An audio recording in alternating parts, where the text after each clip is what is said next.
I woke up one morning to find a letter from the county recorder's office. At first, I thought it was just routine paperwork for my property taxes. But as I read, my hands started shaking. According to the letter, my 1,200 acres of farmland, the same land my family had owned 4 generations, had been transferred to the Lakeside Homeowners Association. I didn't sell it. I didn't sign anything. And yet, according to the county records, it was no longer mine. I jumped in my truck and drove straight to the HOA office. The president, a smug woman named Carol, met me in the lobby. She smiled and said, "It's all legal. We voted to annex your land into our community plan. You'll be compensated eventually." I told her this was theft. She shrugged and walked away like she'd just taken my Perkin spot. Not my family's entire legacy. Part 2. My first move, I called a lawyer that same afternoon. He explained the HOA had filed a fraudulent deed, claiming I had agreed to sell. Fighting it in court would take months, maybe years, and cost a fortune. But here, that's where it gets interesting.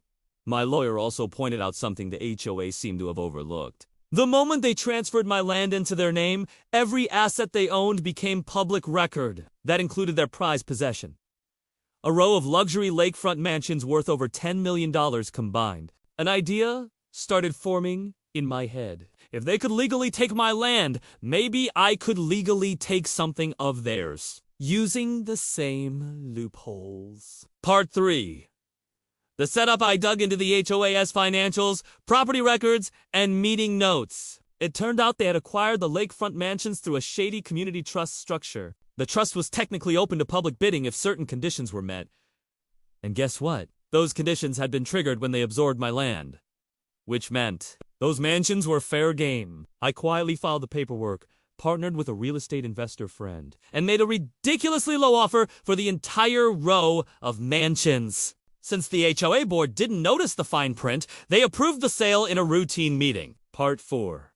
The payback 2 weeks later, I was standing on the balcony of a $2 million lakefront property that now belonged to me. When the HOA realized what had happened, they freaked out. Carol stormed over and demanded I return the homes immediately. I handed her a copy of the sale contract and said, "It's all legal. We voted to buy them." The irony hit her instantly.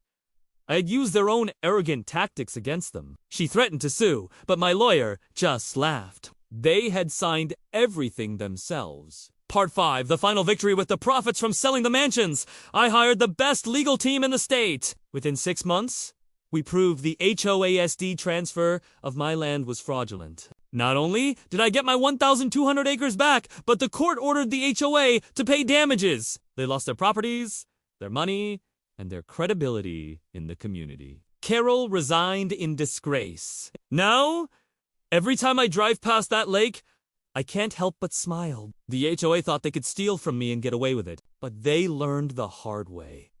Don't mess with a man who knows both his land and the law.